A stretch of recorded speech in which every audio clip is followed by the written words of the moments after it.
1 year ago, just before Passover approached, the COVID-19 pandemic struck and upended our lives. One of the earliest impacts on our many collective losses was how we had to celebrate Passover that year. With very little prep time, we all went about the work of creating a virtual, socially distanced Seder. Many of us were forced to use a brand new medium to help us create virtual Seders that were deeply rooted in tradition. At that time, we had no idea when and how we would make it out of the Egypt of COVID-19. And even today, we know there's uncertainty. And yet, when we will sit down together this year, we will do so knowing that we have made it through the worst part of the worst pandemic in recent memory. With the vaccine slowly freeing us from this contemporary plague, we will soon begin to taste the rebirth of spring with its hope of better days ahead. So much has changed in this past year. Our homes have become our virtual synagogues and schools and workplaces. We've had Zoom Seders and much smaller Seders that in the past would have been unthinkable. We've looked for silver linings, and yet we know that for many of us, the Malach HaMavet, the angel of death, did not pass over our homes as it did for our ancestors. Many in this community were forced to mourn loved ones who passed away without the physical embrace of family and friends. For those of us who lost loved ones in the past year, this Passover will mean empty chairs and empty squares on our Zoom screens.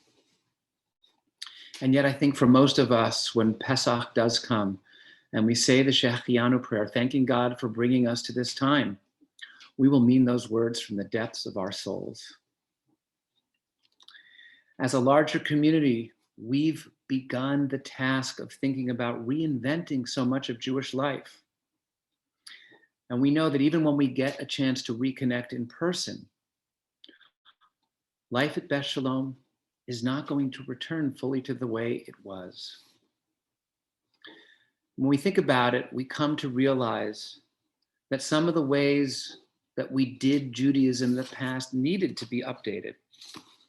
This past year has been a powerful catalyst to make thoughtful shifts in how we perform our holy work. Many of us have heeded the call that a crisis is a terrible thing to waste. And so here at Beth Shalom, we've tried to reinvent the ways we worship and the ways that we learn. We've celebrated holidays, we've mourned the death of loved ones, we've celebrated life cycle events virtually via Zoom and via YouTube. We tried to engage the members of our community who have been hungry for connection and spiritual meaning. Both our volunteer members and our Beth Shalom staff have worked so hard to create these connections virtually. And I want to thank everyone, both volunteer and staff, who've allowed us to keep these connections alive. This year, when we transition to what for many of us will be another socially distanced Passover, we'll do so with a greater understanding of our needs. During this year's Seder, we once again will take out a drop of wine or grape juice from our cups and remember this contemporary plague of the pandemic and the isolation and the loneliness that it brought.